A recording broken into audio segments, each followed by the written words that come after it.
I think that the two biggest fallacies that we have regarding trying to understand somebody like a Lincoln who's so mythologized is the extremes are never good. And you have those who have romanticized him to the point of making him an angel, inaccessible even to the idea that he was a human being, right? With flaws and fallacy. Like, he had flaws, right? He was limited as a human being to try to do the best in the situation, an incredibly impossible situation that he walked into on the stage of history.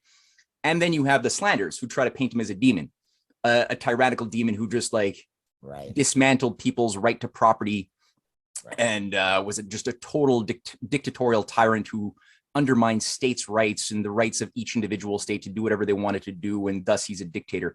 So you have like both sides that do a disservice to the truth. And I think it's no coincidence that when you look at a lot of these big meta narratives, they're both funded by the enemies of Lincoln. Like a lot of the copperhead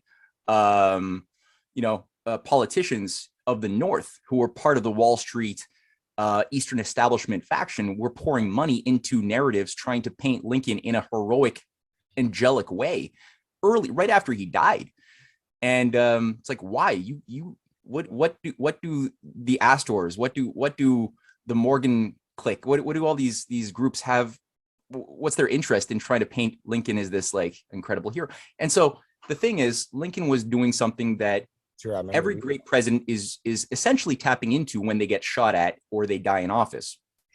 And it's really something which scares the hell out of the oligarchy even today, because it's still something that if it were tapped into today, if it were recognized that there was this constitutional principle embedded in US history as a tradition, then even now at this late stage of rot, the United States could save itself and the world from the hell that's coming on fast, as far as a broad controlled demolition of a bubble banking system, a bubble speculative economy founded upon impossible rates of unpayable debts, managed by a financier class of wannabe overlords trying to manage the chaos and introduce their idea of a technocratic order after said chaos. And, also the danger of a major war breaking out internationally. So there are things which apply just as much today as they did in 1860 to 65, as much as they did to 1776.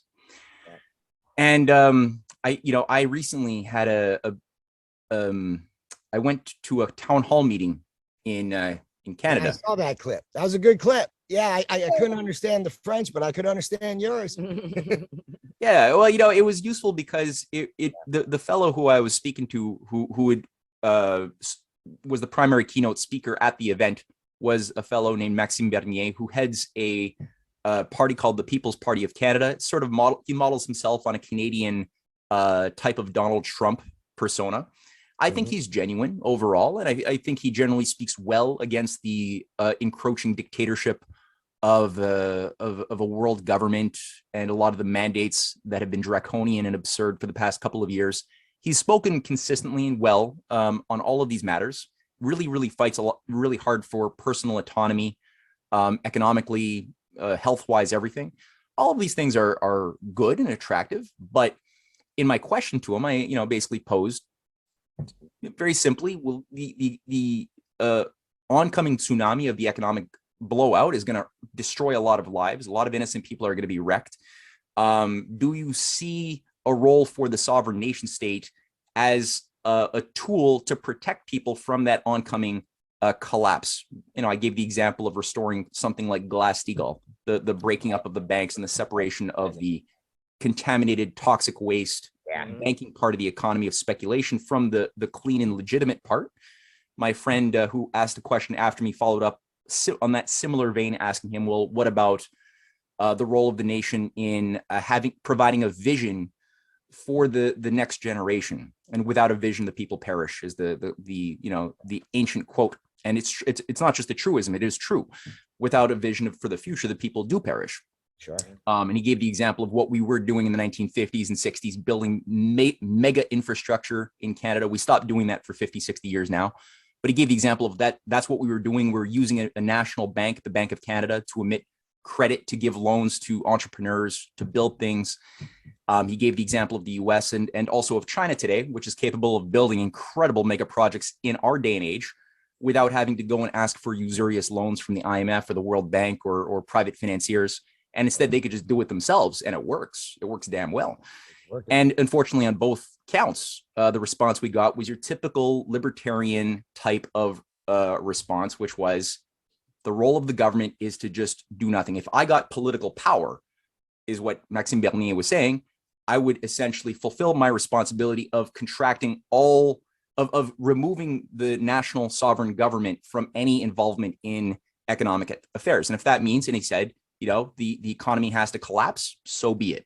Let it collapse. And people should just be prepared to live in pain for a bit, but know that, have faith that there will be an emergent, new, better system that could involve a mix of Bitcoin and cryptos and gold and other things. And it's like that idea. And also for the banking system, absolutely not. In his view, the bank, a national bank, and debt that caused by a bank can only be destructive. It can only be inflationary. He exhibited, as most libertarians express the same ignorance, an inability to think about anti-inflationary debt. Right. So government can only do evil, it can't do good. And obviously we see enough examples of government being used for evil ends, but to say that thus it can't be used inversely, like a knife can be used to cut your bread or kill your neighbor. You can't imagine using the power of the government as a weapon for the good against your enemies. And creative destruction was another aspect of it. That there's this idea of Schumpeter's, destruction. We should let the markets just be and self-organize. And if a destruction happens, it's for the good, because the tension and chaos of the destruction is going to induce creative innovation. Now that's a theory, which is a theory. And I think when you look at history, as it actually happened, instead of as somebody theoretically tried to pretend it happened, but as history unfolded with how, and look at how did big projects happen? How did creative bursts ever happen? You can find that, yeah, destruction often happens. And sometimes creativity is the effect of destructive processes, but more often than not, destruction is the effect of destructive events, and more destruction after that, and then dictatorship as a solution to that destruction, caused by those same arsonists who caused the destruction, then introduce the Napoleon or the Hitler or whatever. That's usually the case. So to say that, no, I can't imagine the role of the government as being good, or the national bank as being useful, is absurd. It's a correction that really needs to happen across the minds of people across conservative political spectrums all over Canada, including the Conservative Party, and a major part of the Republicans also have to deal with this, both, and Europeans as well. So Lincoln, McKinley as our focus today, I think, is really good, because these are two examples of two Republicans, no one can call them liberal, who did not suffer from these fallacies of belief. And instead actually shaped history. They were actually on the ground in corridors of power, using powers of government in order to shape history towards a certain effect. And that's important that we flesh out some of that and demystify some of that, both for those who hate Lincoln and those who love him for the wrong reasons. So if you hate him for the wrong reasons, or you love him for the wrong reasons, you're doing yourself a disservice. You won't learn anything. Right. Yeah, we love Lincoln too, because he was up against it the same way that you just mentioned in regards to when they crushed the Second National Bank. So what, that period from 1836, 37, all the way till 1860, it was a free-for-all.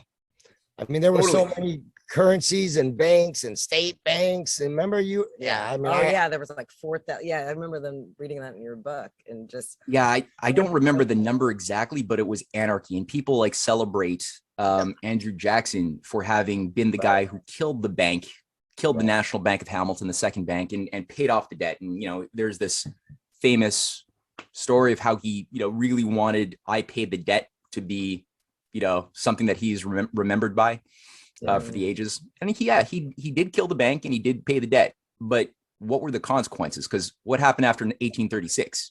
Oof. And when you look at that period from 1836 on right to the spark of the firing at Fort Sumter that launched the Civil War, it was hell. It was 30 years of wealth transfer into an oligarchical master class that had sort of a three-pronged component in terms of the British steered deep state operations in the Americas that Lincoln had to deal with.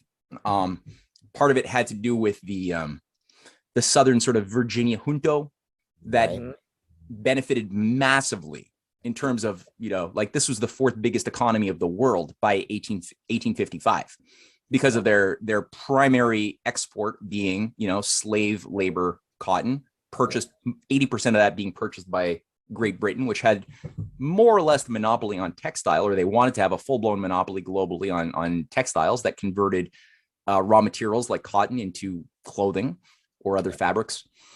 That made the South the most wealthy damn place, but wealthy from the standpoint of money, not wealthy from the standpoint of potential powers of production or potential in terms of activating the powers of mind to make discoveries and inventions.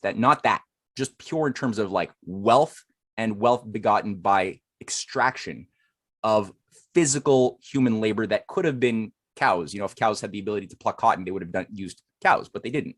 And they bred human beings like they did breed horses and cows. That's why even though there were no imports of slaves at a certain point in the 19th century, the population still doubled from 2.5 million to over 4 million between 1830 and 1860. So you're like, how did that happen? Well, because they were breeding them like animals, breeding actual human beings with souls like animals, right? And there was a black market, no pun intended, as well for imports as well. Andrew Jackson, by paying off the debt, he contracted the entire money supply that had been put into work by building things like the Erie Canal, thousands of infrastructure projects that were really increasing the productive powers of labor, quality of life, longevity, life expectancy, overall population of the American people between 1790 to 1836. There was a huge increase. The Malthusians were pissed off because those who worshipped at the temple of Malthus, the temple of human beings are a parasite of overpopulation to be cured by a master class of social engineers. That temple of Malthus, their formula of populations will always exceed the ability to support them was being broken by the example, the living experiment in effect of the United States as an experiment in the world. You were able to actually have new technologies constantly being introduced, an idea of self-perfectibility, animating the hearts of the people as your normal ethic and value system that also translated into the behavior of money that people expected to serve the interests of both themselves as individuals, but also of the nation as a whole. So all of that stopped. All of these projects stopped being built. And you had things like the 1846 Independent Treasury Act that soon came on board too, that completely cut off legally the government from having any influence over economic affairs. And it gave, and immediately all of the power to issue, to coin currencies was given to state and local banks. And you had something like, and I forget the number too, but it was in the thousands of local currencies, all being emitted by each individual bank on every little state level, which caused what? A complete basket case economy. Nobody wanted to invest in US treasuries anymore. No international investor wanted that because you had a discohesion of the nation, right? And all of a sudden, everyone started dividing themselves up into smaller little micro units of mini interests. And there was no national coherence of anything. You had complete deregulation of like national deregulation, the destruction of national protectionism. So a flooding of the American markets with cheap goods produced by Britain, destroyed local manufacturing, right? That just like it does today. That's how it's also used under globalization. It's same thing back then. Bank runs. So you had the big bank panic of 1837, where the markets became speculative, no longer were investments tied to building things, and the bubbles quickly inflated and blew as the fiction that they were. And you had a series of bank runs, bull and bear markets now destroying the economy for the next 20 plus years.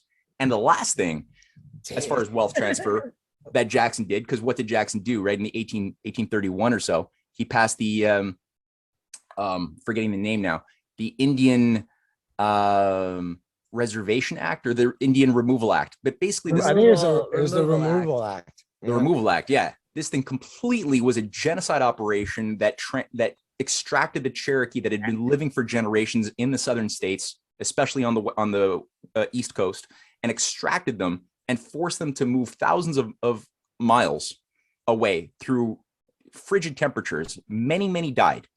I think upwards of 4,000, conservative estimate, died en route. But they were uprooted, and all of that land that was very, very useful primarily for growing cotton was given over for pennies to the slave power, which then turned this region from the 1830s all the way for the next 30 years into the biggest deep South slave plantation zone. The native folks have been getting it like that for so long. You know that story about the Osage? They kept pushing them around, and then they finally pushed them right onto some land that had oil. Oh yeah, and that's such a great story. Yeah, when I was doing the research for the 1769 project, Ethan sent me that book. It's the Killers. It's the Killers of the Flower Moon. There you go.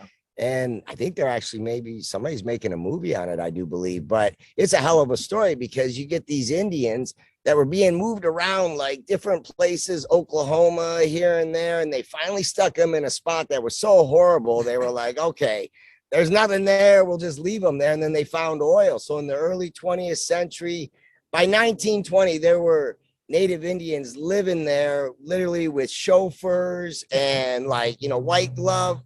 I mean, they were living like rich, and then all of a sudden they started dying, some mysteriously, some straight up killed. And in the book, they show you how they went in there and tried to usurp wealth out of these folks. Wow. And a few resisted, and it's a hell of a story, actually. I would like to see that story. Yeah, that's really rich. That's what I read. I thought. Well, yeah, there is just, I mean, people underestimate they a lot. I mean, I'm myself too. I didn't really think about it until somewhat recently in life, in terms of the artificial, and not just artificial, the evil agenda behind the reservation system. And in Canada too, these reserve systems had always a very evil objective to create these prisons without walls in order to plug people in, these different people who've been living here for thousands of years, probably tens of thousands of years in many cases, and plug them into these small controlled zones. And if anything, create this two-pronged approach to colonial imperialism, which was on the one hand, destroy these people and steal their land. On the other hand, like this is a big one in Canada, manipulate the culture of the natives, of the First Nations people, in order to think that they are intrinsically opposed culturally to everything that Western civilization run by white European racist males is. That's all Western civilization is. And a lot of these racists managing this narrative for the natives, they themselves are, like I said, they're absolutely racist. There's money behind these these programs to try to, it's called eco-imperialism, to convince the world and convince the natives specifically that they are just natural parts of their fixed ecosystems. And to the degree that you allow technology or any type of industry or anything like that that affects both the ecosystem or affects their ancient ways of doing things, of like hunting, gathering, it's unnatural and thus evil and exploitative, and you should fight against it. And it's like, well, wait a minute, maybe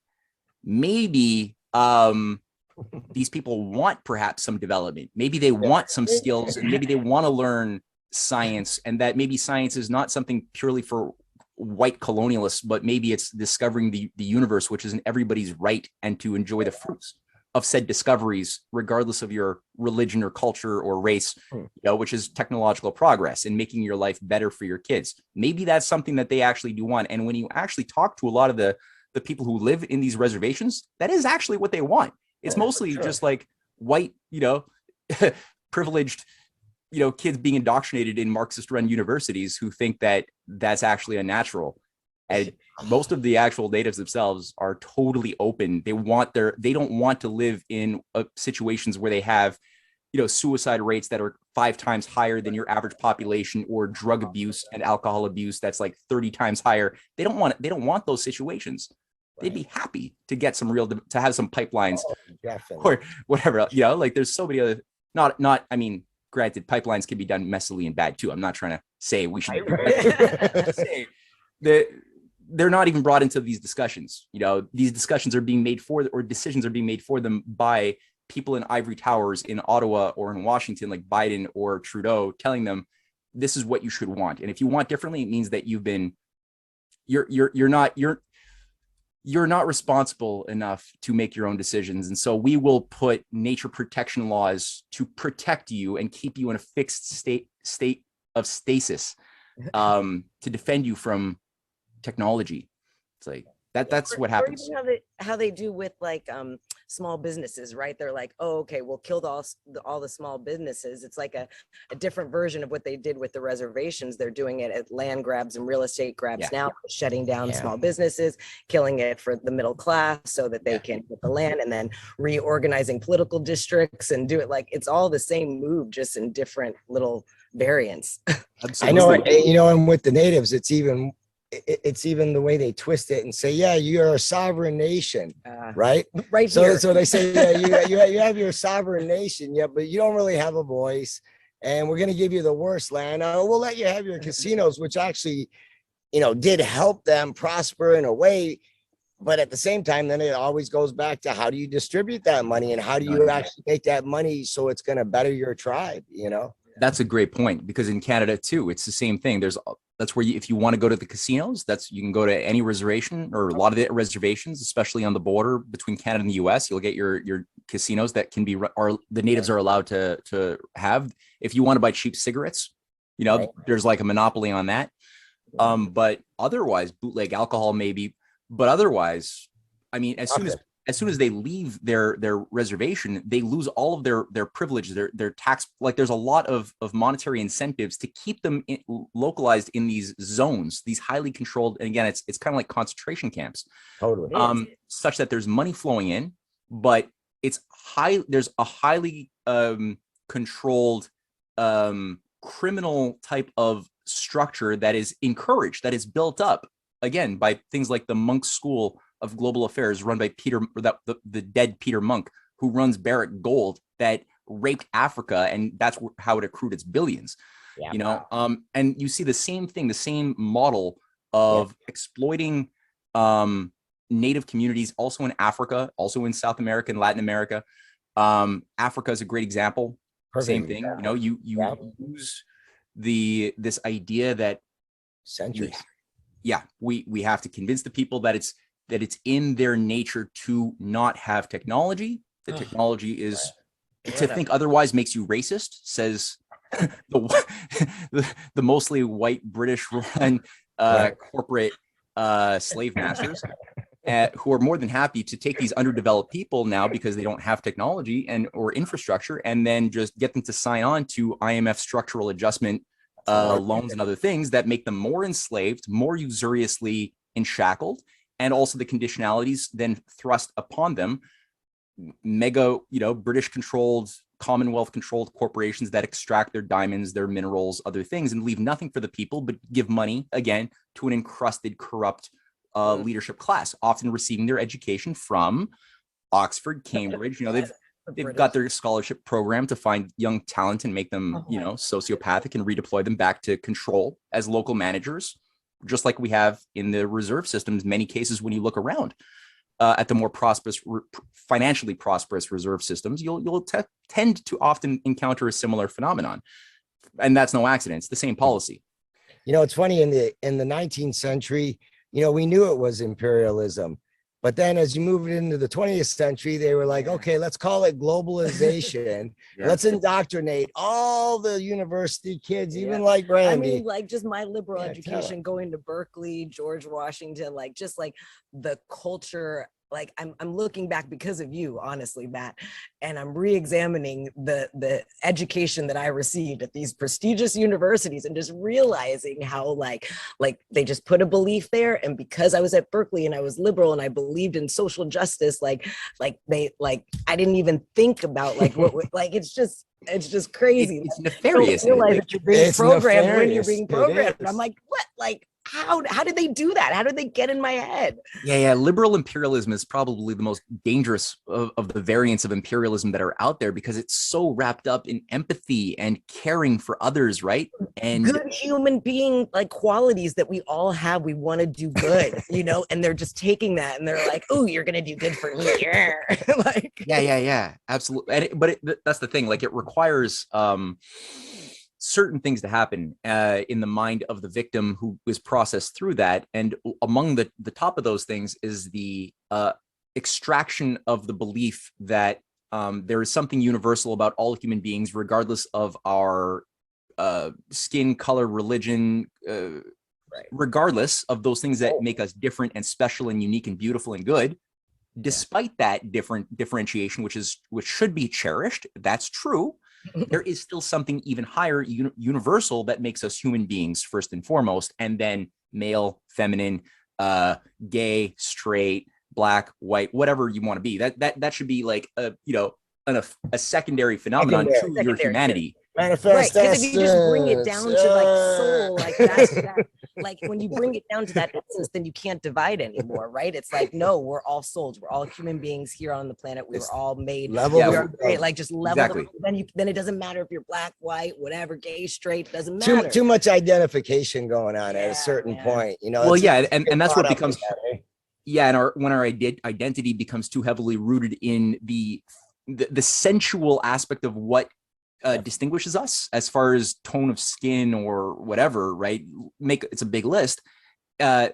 We become more bounded by the material senses, and we lose an ability to see with the mind's eye, which is tied to something on high, right? Where you can't see, like my sense of immortality. You can't see that, but it's there. That sense that, okay, there's something that I'm going to die. We're all going to die. That's part of being a material being in a material universe. But then there's this other immaterial spiritual component. Never really die. And that was so now you're getting into our terrain. But that's there, right? Like, we love that you go there, brother, because it's important, like, to bridge it. And I'm not down on really any of the religions or I am a little down on some of their dogmas, but in terms of that, younger souls are going to need different types of belief structures to get it. But it's true, as you get into the older soul cycles, you really want to get down to the essence, which I think just goes down to the individual soul. And we each got our connection to source or God or creator, however you want to call it. But I don't think the dogma drives, I know, my life like it did even as I was being, growing up, being raised Catholic. Because as soon as I started to be able to think at 7, I started asking questions that I noticed just by the looks in the adults' faces and the priests that they didn't have the answer to what I was asking them. And that was my beginning of like, oh boy, I'm going to have to go do a little more work here because they're not going to just give it to you. And some don't even know. Yeah. So then, like, where do you go? And that's why everybody's on this big kick right now. Well, you got to go within. You got to go within. Well, some people be like, yeah, well, where do I go? Within where? That's what my dad would say. Where do I go? What do you mean within where? Where's my soul? Yeah. And obviously, we know, I always tell people it's more closer to the heart than you realize, because sometimes you'll get there that way. Some are maybe more visual, or you have a traumatic experience that puts your life in jeopardy and that wakes you up, so to speak. Yeah, I think that's oftentimes like, what was it? Abigail Adams had a quote that I'm going to paraphrase that, and she's the mother of John Quincy Adams, and she said, awesome.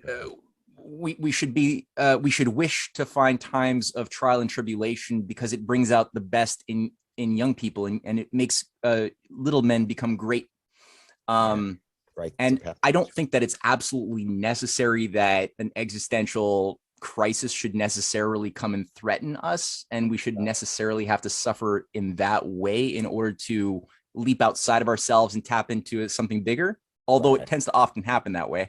But I think you'd like to think that in a healthy society, liberated from the structures of oligarchical and enslavement and all of this sociopathy, that you would be able to at least help young people tap into that source that you tapped into at the age of 7, in as most natural and organic a way as possible, probably through arts as well, playing a pretty important role in that, so that they can learn with a deep emotional connection the consequence of living by or abiding by your lower impulses and folly, and such that you will then want to abide by the higher call of conscience and wisdom, right? That's the idea. Yes. And Again, and even proper rites of passage, at different ages really helps. I mean, we got little Eva, who's Yeah, she's almost 7, right? or She's like, 6. Yeah, I mean, that little one. I mean, there's a really old soul who has parents that are really acknowledging her for the old soul she is at She a is really a young age, and firecracker. she's just a woo buddy, and not vaccinated, and you just see what a natural little homeschooling. Yeah. kid could be, and Right. Just left alone, like Yeah. to some Yeah, degree. yeah.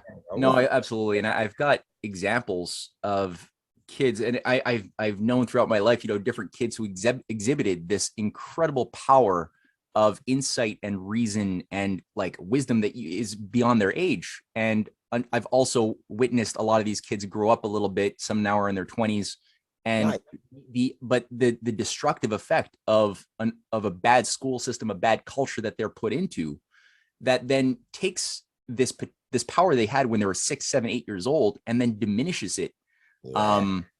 And that's something that should be cherished and enhanced, and you got to fuel that fire, not put them in a situation where they are rewarded for abiding by a consensus party line or getting the right answer at the end of a textbook, which is often the case, and that dilutes the ability to feed the hunger for truth and like ask questions, learn. The exciting thing about the path towards truth, in my experience, and I think for you guys too, is the meeting the cognitive dissonance, the paradoxes, and then being fascinated by what lies beyond it. Well, what is the truth?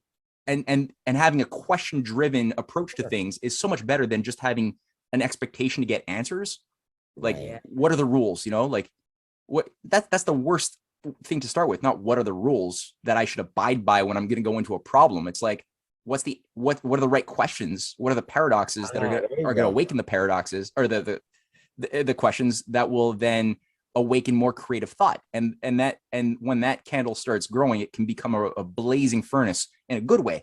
And that differentiates, what we talked about. And this touches on, I think, Lincoln and the American process.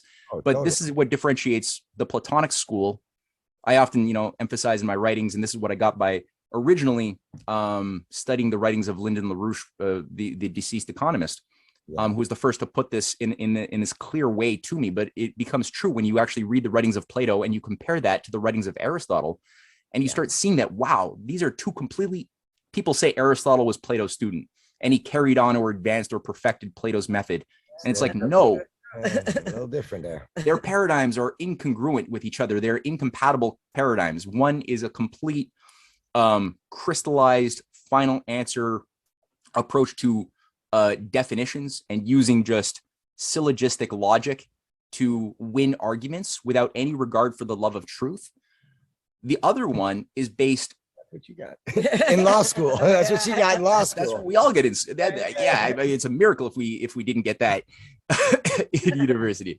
Totally. And the other one, Plato's, is entirely based on not giving you ever a satisfying crystallized answer. It's about the process and learning how does your mind move when it is fruitful and pursuing the truth, right? And it actually is much more useful to have that approach of just learning how to like smell out.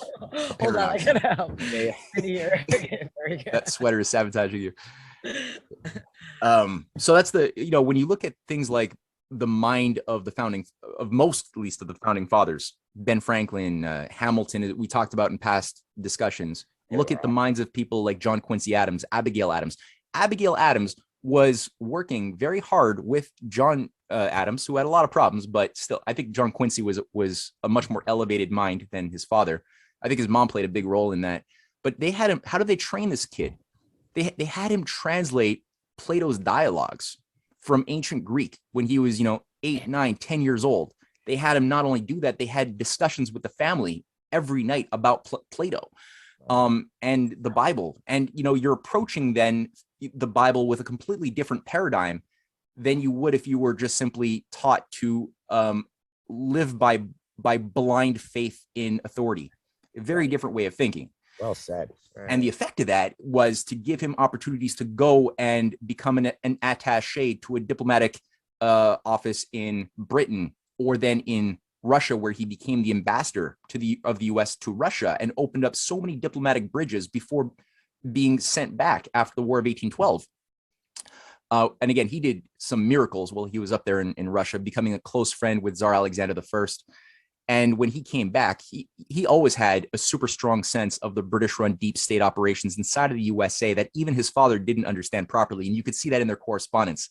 It's like, Dad, you got to break with the British loving here. They want to kill us. That's amazing. Yeah. So then John Quincy actually, he had relations with Alexander the First. So then that was the great dictator's father. I mean, the great liberator. The great Alexander II was the great liberator, right? Yeah, well, and between that, there was Nicholas I. So there's Alexander I, Nicholas I, then Alexander II, Alexander III, then Nicholas II. Don't ask me. I think Alexander I was probably the grandfather, but don't quote me on that, of Alexander II. But that's who Quincy Adams was in, that he actually had relations with him in Russia then. Oh, yeah. And he's the one who brought Alexander Hamilton's. He's the one who but organized to have Alexander Hamilton's Subject on Manufacturers report, and also his reports on national banking, translated for the first time into Russian. Got it. With an understanding that Russia and the USA had a lot of similarities, both in terms of having a lot of land. A lot of land. Yeah, a lot of resources, a lot of land. In the US, it was West Coast, the Western frontier to open up. In the case of Russia, it was the East Coast and North and the Arctic. And the various colleagues in Russia of John Quincy Adams were all writing correspondences. Some were this included the Interior Minister of Russia. Alexander I was so impressed by this guy that he even asked John Quincy to become the godfather of his son. And John Quincy had to say no, because that would create certain diplomatic problems, but he wanted to. Wow. Now, it's cool. He also created this idea of U.S.-Russia industrialization. So things like Russia's first rail was built by George Washington Whistler, the brother of Whistler the painter. And he was a leading rail engineer who was brought into Russia to design and build the first rail between Moscow and St. Petersburg in the 1840s and 50s. Again, this was through channels that were built up even after Quincy Adams became Secretary of State, having returned to the USA, and then president. And then, he was continuously a congressman until he died. He was organizing massive idea transfers with Russia and coordinating as much as possible with the better part of the Russian intelligentsia, because you have deep state fifth columns in Russia too, out to destroy Russia from within, both today as well as 200 years ago. Same type of processes as what the U.S. is facing. But during that time, he also found a young talent in Illinois, and that was Abraham Lincoln. And Lincoln had his first dance with federal politics under the patronage of John Quincy Adams. And together, both of them organized for the successful election in 1839 of William Harrison, the first Whig president after Adams. And Harrison had, Lincoln, there's speeches. I have one in the appendix of volume 1 of The Clash of the Two Americas. Lincoln was giving speeches on the need to reinstate a third national bank of Alexander Hamilton. That was excellent. Yeah, that was really good. And this was picked up. I only discovered that by Nancy Spanis, who's a Hamilton scholar and has assisted me quite a bit in my research. She found this full speech by Lincoln, and together him and John Quincy Adams fought against the evil manifest destinyers who wanted to have a war of conquest with Spain and Mexico. especially Mexico, and both of them fought against the Mexican War. Lincoln and Quincy Adams. They got Harrison elected as well on the principle of having a restoration of protectionism after the years of destruction caused by Andrew Jackson's destruction of national regulation, protectionism, and the national bank. Harrison was not only going to do these things for the 3 months he was in office before he dies, right? They didn't have the ability to do a proper autopsy. So no one knows what killed him, but definitely it was not just, bad sleep or, yeah. It was on his desk. Yep. And he did have on his desk a bill to activate a third national bank that had been passed in the Senate and in the Congress of the USA. And it was just waiting for that executive signing off. And he couldn't make it there because he didn't wake up that morning. So that's the type of process that Quincy Adams was a part of. Also, Quincy Adams, too, was a major opponent of the slave power and was the primary defense attorney defending the slaves who rebelled on the Amistad. Probably one of the only. Right. Yeah. There's a movie by Spielberg that was half decent that tackled that. He was a lawyer of the best sort, not the type of lawyers that you encountered, Brandi, in legal school. But and so was Lincoln, and both of these guys were really driven. Lincoln was a Platonist as well. He loved Plato. He carried around Platonic dialogues. He carried around Shakespeare as well. Shakespeare had a very Platonic approach to his storytelling, his character development, getting people vicariously into the mind of somebody who is wrong but doesn't know it, who's self-lying, like lying to themselves, which is what Plato is doing all the time with his discussions with sophists. Right. That's what Shakespeare is doing with the different interplay of characters, right? Wow. Except you don't tend to have much of a Socrates. You do sometimes. You sometimes do in the form of like, yeah, but not very often. Not as much. Yeah, but nonetheless, you get the consequence of bad ideas playing out on a stage, right? Where you're like walking out of that experience thinking, I don't want to do that. right. Totally. I don't want to be Iago. No, exactly. I don't want to be Hamlet. I don't, So that's what was animating a young Lincoln. And at a certain point, the nation was going to hell. Like there was very similar to our current situation. The slave power was in a dominant position. The Anglo city of London, Wall Street power structures of the Eastern establishment, what was called the Boston Brahmins, was in a complete dominant position in the North. There was rampant demoralization across the board. And it was becoming clear that the U.S. was bankrupt. It was financially unviable. Nobody wanted to invest in the U.S. dollar, like we were talking about. There was just thousands of different local currencies floating around, instability out of the wazoo, and Lincoln had to figure out, well, what is my role in this process? And Quincy Adams had died by this time. There were some good people around the Republic, like the Whigs, which was also being corrupted and taken over as well. So the Whig Party was getting weaker and weaker, especially after Zachary Taylor also dies, the last Whig president in 1851.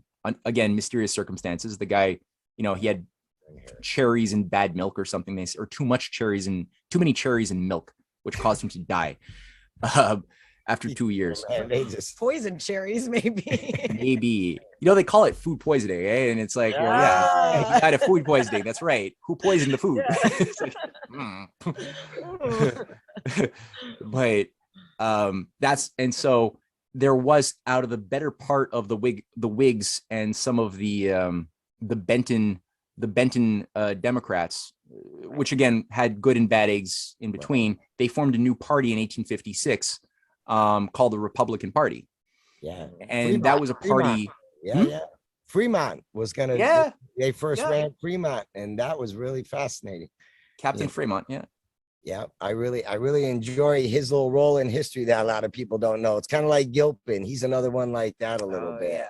Fremont is. Yeah, Fremont and Gilpin work together, right? Yeah. On opening up the West and trying to do battle against British stooges from Canada and other things that were all vying for who's going to control the Oregon Territory, right? And what would be the border of the U.S.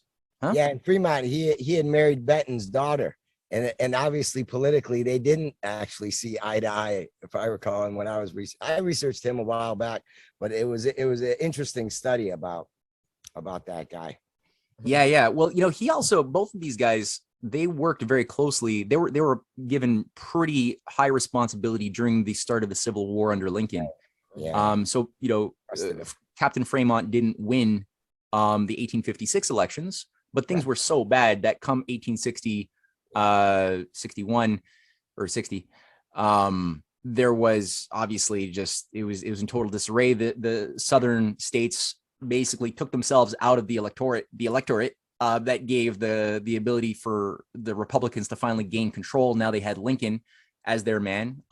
Seward was going to be the main guy, but William Seward was, albeit a good man, he was also he was a weaker personality than Lincoln. I think it was recognized by those in the Republican Party that Seward, though he had more support politically, he didn't have what it took necessarily to execute the type of fight that needed to be fought.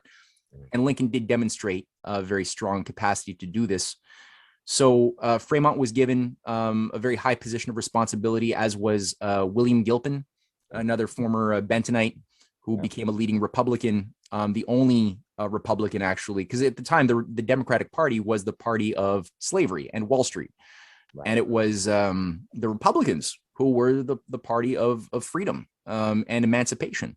Right. That was something, and people say, oh, but Lincoln, there's a quote, where he writes to, I think, the editor of, I forget which I forget which newspaper, where, Lincoln famously says, if I could save the Union without freeing any slaves, I would do it.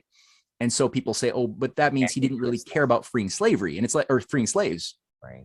It's like, well, that's out of context. First of all, you're ignoring 30 years of his speeches, fights, legislative battles to free slaves, which he had been consistent about for 30 years before that, one correspondence, again, completely out of context. Yeah. And I think that you laid that out so well through the Frederick Douglass part in your book, where he talks to Lincoln about that, where he was like, but it almost made him understand his dedication to keep the Union together even more. He respected him more, even though he said he would do it whether he could abolish slavery or not. It mattered. I don't know. It was really well described. Well, that was the Cynthia Chung chapter in the.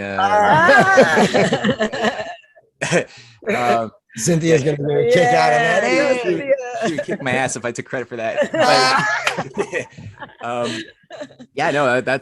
That's a wonderful example of a good man who is, Frederick Douglass is an incredible, powerful soul, and he is somebody who is his own man. And for a while, he was under the sway of the abolitionists like William Lloyd Garrison, and he broke with William Lloyd Garrison. It didn't mean that he became promoter of slavery because he broke with the abolitionists. No, he just recognized that William Lloyd Garrison is pushing to dissolve the Union.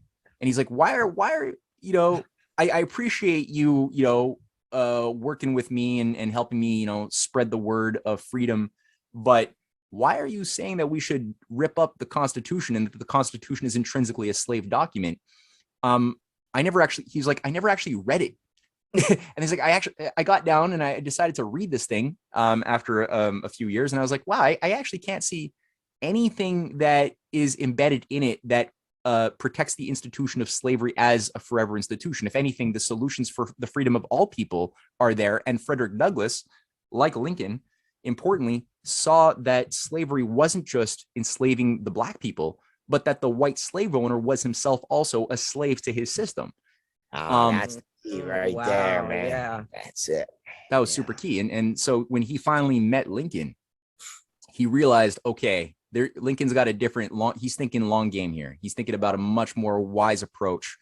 And, William Lloyd Garrison was completely, and we've discovered by people like Anton Chaikin over the years who did work, who proved that people like Garrison was an agent of the crown, subversively working to destroy the Union from the North, as part of a young, kind of affiliated with the Young America movement of Ralph Waldo Emerson and those in the North, the Transcendentalist School, for example, who were trying to promote the idea that, the U.S. is built on a fallacy, and we could only correct the fallacy by letting the slave states become their own confederate nation, have their own constitution. We'll just get rid of our constitution and make our own confederation of the North, allied with Britain, and we'll be the clean, no slave people, allied again to Britain, and the slave power to the North will be their own confederation, again allied to Britain.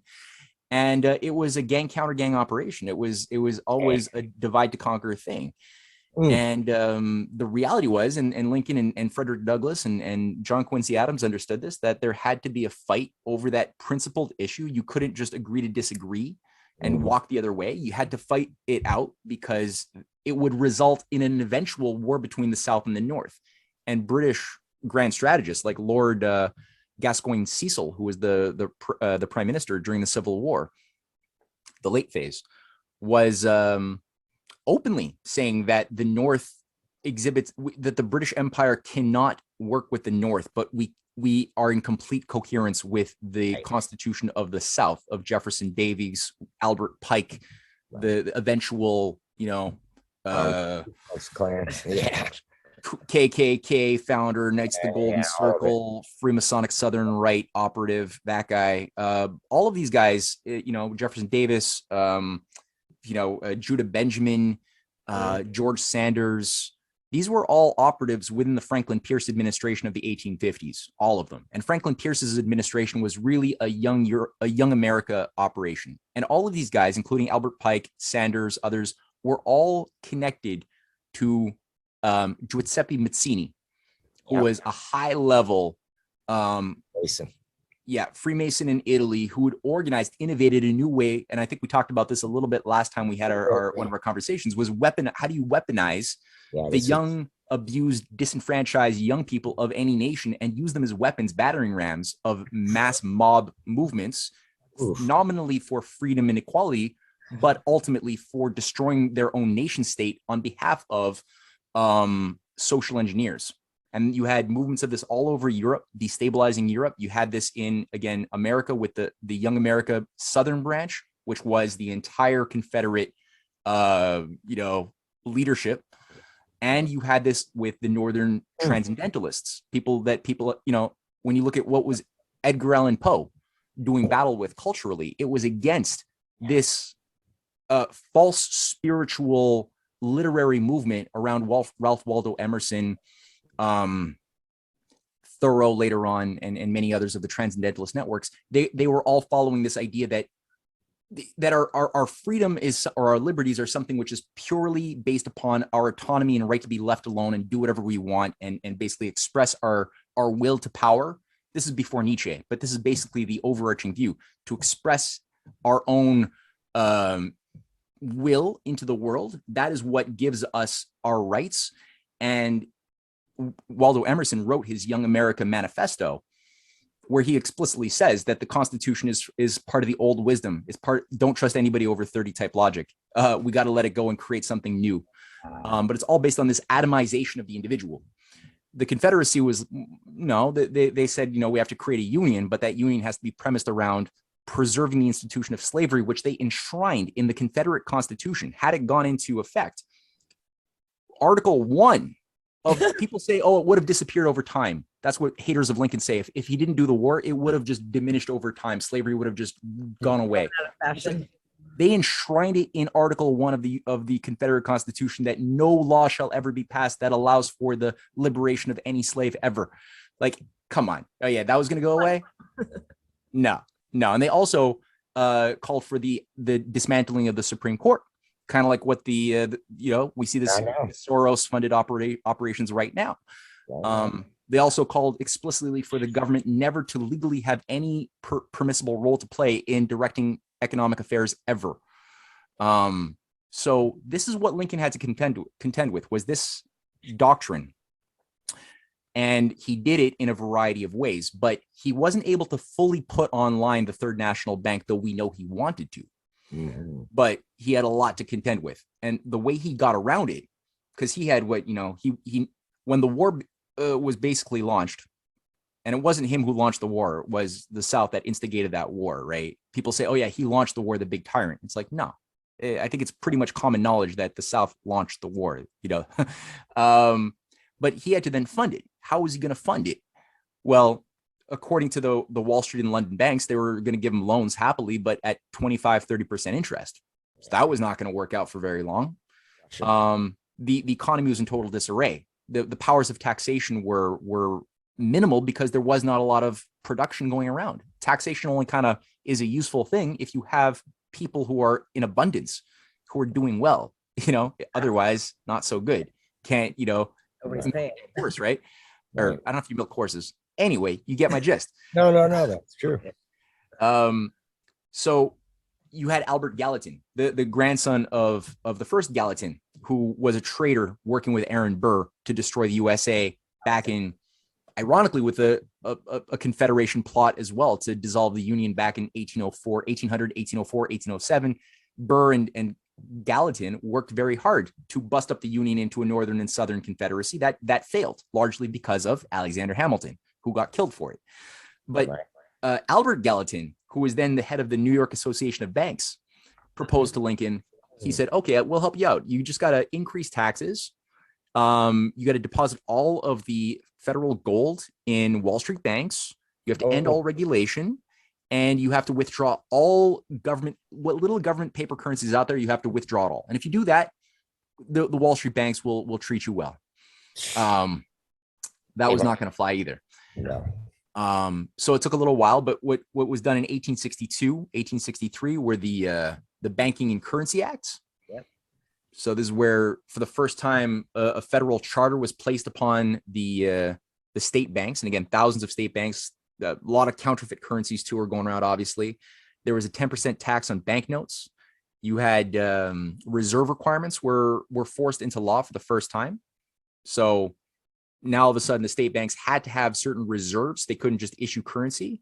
You had to, they capped the interest rates, so you couldn't do usury anymore. So interest rates had to stay reasonable and low. That was also a big part of taking control back from those who wanted to divide it up. Right. And then you also had to have the directors of the banks had to be living in the state where the state bank existed, because up until then, most of the state banks were run by directors in New York or abroad. And so a law was passed saying that at least 75% of all bank directors had to live in the state, to have some vested interest in that state. That forced a massive overhaul of the banks. And finally, he forced the banks to put 1/3 of their capital into the U.S. Treasury in exchange for treasury notes. And those treasury notes essentially became known as greenbacks. So this was part of what fueled the emission then of the greenback system in 1862, where the government through the treasury began to emit, as a national bank is assigned to do according to Article 1, Section 8 of the U.S. Constitution, notes that were then the basis upon which the loans to industry, to entrepreneurs, to the financing of bigger projects, to the paying of the soldiers, the buying of supplies and munitions, that was allowed to happen. And this grew to about a half of all of the currency by 1865 in the USA, was these greenbacks. And on top of that, then he issued in 1863 what's called the 520 bonds. This is another big thing that is done. This is it works. World War II, I do believe. Was that?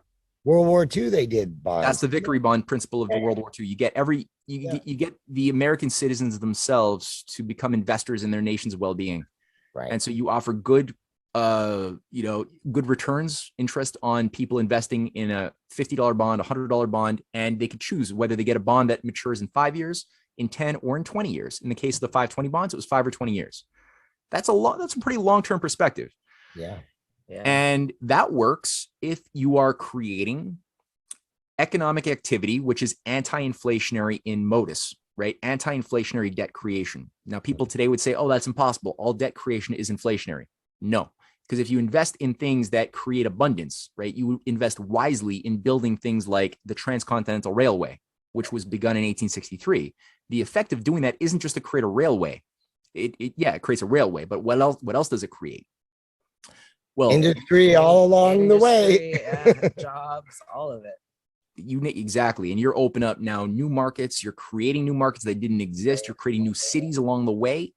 You're opening up the door as well to new mining operations that you would not have had any access to, because no rail, no road. Doesn't matter that you got like a deposit of gold. Doesn't matter. Can't get it. It's not useful. So you need to have that type of infrastructure.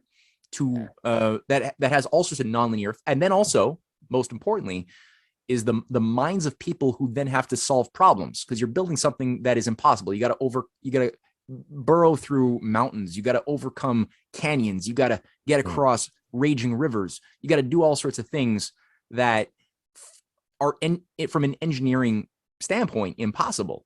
So what makes the impossible become possible is the human discoveries. And people have to come up with new that's what made a Da Vinci work, right? Is him trying to figure out, how do I finalize the building of the Santa Maria del Fiore dome in Florence, which was an engineering impossibility. Even today, they don't know how they properly did it, because we lost our knowledge of some of the principles of physical space-time that people like Da Vinci and his colleagues had access to, that allowed for, like, that's why this thing is like Santa Maria del Fiore. This thing took 200 years to build. It is to this very day the world's biggest Mason dome in existence. We've never gone bigger. We don't know how it was done. We can't reverse engineer it. The best engineers today, who are trained probably off of mostly computer models, that's why they don't really know how these great minds were thinking. And but it was done, and the effect of it being done allowed for an upshift in the psycho-spiritual cultural norms of that society, that allowed for a fertile soil that could then activate new political changes that had never happened before. And that was sort of the same process that you'd had out of the transcontinental railway. So you bring up the best and the brightest. That was JFK's idea around the space program 2 of Apollo, right? You're going to create clear objectives that can allow us to measure the best and the brightest ideas that we have, and also prove wrong through action ideas that might have looked good but are actually false and useless when you try to do something. If you do nothing, like in our case, 50 years now into post-industrial consumer wasteland, we have been set. We're doing nothing, right? So all of these bad ideas are given respect, because we're not testing out on the universe which ideas of quantum theory are right or wrong. Maybe they're all wrong. Maybe all standard model quantum mechanics are all equally wrong, and we just don't know because we're not trying to do shit, right? So that's the beauty of what Lincoln was doing. And in the course of that process, again, he was able to take back what was, I think, something to the effect of like, how many banks? It was 14,000 banks in 1861, all controlling their own emissions of currencies. That was reduced down to simply 290 banks by 1865. So he was one step closer when he won his second term, leading up towards the victory of the Civil War. He won his second term. He was on the cusp of finalizing now the thing he fought for with John Quincy Adams 34 years earlier, which was activate now, make it a proper national banking structure, until he was shot. And that derailed quite a bit, because as soon as he was shot, his enemies had already positioned Andrew Johnson, who is, a very small, kind of like a proto George Bush Jr. type of character, to be the guy as his vice president who would take over, kind of like a Harry Truman. You tend to find that great presidents getting shot usually have had some jackass Anglophile time mold. McKinley.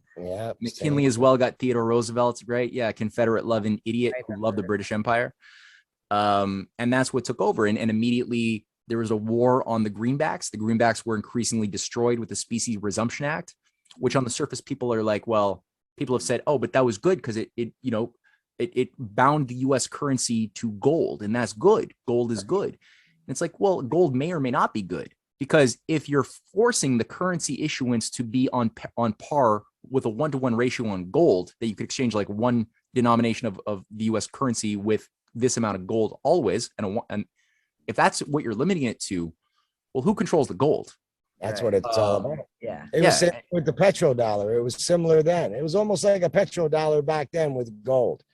It was exactly that. Yeah. And it was and London controlled it, the pound sterling also was gold backed, and London controlled the gold commodities exchange markets, and were able to, through speculation, create a highly volatile situation with gold by artificially purchasing or selling to affect the price, not only of gold, but then how many US dollars could exist and be circulated, which again had the same effect of what Andrew Jackson had done by taking currency out of circulation that would have otherwise gone towards building up industries, science, R&D, and other things. That was all gone. And again, you had Ulysses S. Grant, who was able to try to pull things back together as much as he could for the 2 terms he was in after Andrew Johnson. Despite that, he was still not capable of carrying out a lot of the, like, he did crush the KKK and the Albert Pike operation, the first, intelligence agency funded domestic terror movement was Albert Pike. And he was able to, Ulysses S. Grant was able to go far in crushing that thing before it really got out of hand. But Reconstruction after Grant was completely sabotaged. Big time. And that whole plan, like, you had black people winning elected official seats in South Carolina. You could look at the lineup of black people who had become elected officials in South Carolina in the 1870s. And it's a long list. And it surprised me. Many of these southern states were electing black people to the Senate and Congress on the state level. And you're like, why is it that by 1880 all of that's gone? What happened? I had no idea. I gotta look that up. Oh yeah, you'd be fascinated. There's names. There's so many names that will just blow your mind. Blanche Kelso Bruce and Robert Smalls and John Ray Lynch. These were all like former slaves who like won elected office right after the Civil War. Yeah. And this is what defines then McKinley, right? Because McKinley is coming in, and I obviously we could have talked more about like the operations that killed Lincoln from Montreal, Canada, and how that's all fascinating. Yeah, I mean, for that. I mean, I guess Yeah, what's you read the book. interesting too is how they took out Garfield and then Alexander the second. What, almost within a couple months of each other, or months? Yeah, 1880. Yeah, and that was part of the big first wave. Right after Lincoln, it became really an age of assassinations, and a lot of these assassinations were being carried out by anarchist operations that operated in cells and cells within cells under the Giuseppe Mazzini Young Europe model, but reformed with a little bit of tweaks here and there by the 1870s, 80s.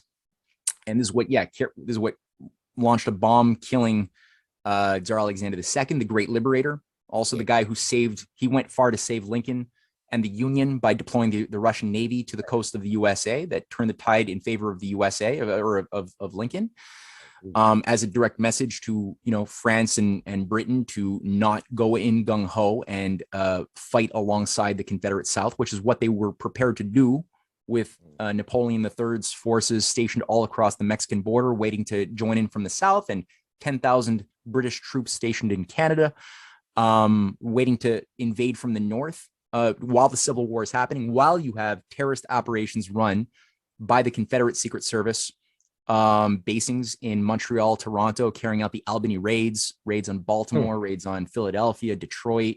The whole time, there's like Lincoln not just dealing with the Southern Confederacy. He's got these northern operations too. You got banking warfare operations, so many different aspects to this thing, a lot of moving parts. So he's got to have a very multifaceted mode of thinking about, navigating through the storm. I think Shakespeare helped him on that because he did memorize Shakespeare and Plato and the Bible. These things gave him like a strong compass to have a certain because he's a funny guy too. You could read his writings and he's able to just crack jokes in the craziest situations. And I think that attitude, kind of like Ben Franklin had that attitude too. It really helps. JFK had it. He's a joke maker. So, do what you got to do. That is really fascinating because when you think about what he was up against, and obviously he had to have as many good allies, Lincoln had to have enough good people he could trust to pull off some of the things he did. And he did obviously have enough, at least in the first term. I think the second term, he was trying to appease the South and not lose the South once the war was over. He might have had a few more in there that might have been a bit more sketchy in the second term. He definitely had, one of his philosophies, people call him like the great pragmatist, because he kept his enemies so close, but he had a deeper spiritual strength. And he talked about how, when he was asked about why do you have your enemies close to you? And he said, well, I destroy my enemies by making them my friends. Ah, man. which was Nice. a lifelong philosophy. And he had a power, a certain sense of his power of converting others by being, and I like by that. being a fundamentally wise and good person, and being playful. Totally. Yet he's in touch with his play power. Yeah. And by having that, you can find awaken the humanity in people who have really gone down the path of maliciousness a little bit too long. You could still pull it out. And it was transformative. We did find a lot of his enemies, his political enemies, did still continue. I mean, some of them didn't, and some of them worked hard to sabotage the good he did, but some of them actually did rise to the occasion after he died, and did fight to continue on his policy. Now, one thing to keep in mind here too is that when he dies, President Johnson, who again is largely a shithead, but he does have a certain obligation to respond to reality, and it was much more well known that it was not a lone gunman that killed Lincoln. Today, that's confused, but Johnson issued a proclamation, probably written by somebody else, I think like 2 days after Lincoln dies, saying that it appears from evidence. I just found this quote as we were talking. It appears from evidence in the Bureau of Military Justice that the murder of Abraham Lincoln was incited, concerted, and procured by and between Jefferson Davis, late of Richmond, Virginia, and Jacob Thompson, who was the Interior Minister under what's his name? Up there in Canada? No, Franklin Pierce, President Pierce. Oh, President Pierce. Okay. Yeah. Clement C. Clay, Beverly Tucker, George Sanders, who was the young America Mazzini ally, who was the ambassador from under Pierce to Great Britain, under Pierce's regime. That's George Sanders. He ran the Canadian operations with Thompson. Right. William Cleary and other rebels and traitors against the government of the United States harbored in Canada. That's the direct quote by Johnson. And then Edward Stanton, 2 days before the shootout that allegedly killed Booth, but there's never been a body, so who knows? But Edward Stanton, who's the Secretary of War under Lincoln, writes, "This department has information that the president's murder was organized in Canada and approved at Richmond, Virginia." Dang. So right there, you have a strong American intelligence, the Union intelligence operations had mapped out the entire network of Anglo-Canadian intel that was working with the Confederacy, especially in Montreal. And this is where John Wilkes Booth spent 4 weeks receiving his money. We know that the money as well, Anton Chaikin did a short write-up, because Wilkes Booth in his possession had a $500 check cut out to him from Henry Starnes, who is the president of the Canadian Bank of Ontario, based in Montreal, who right after the Civil War was awarded for services to Empire by becoming the mayor of Montreal. This is who had the directly signed Booth's check before he was sent back down to Canada, or maybe it was mailed to him. I'm not too sure, but he was in Canada for 4 weeks.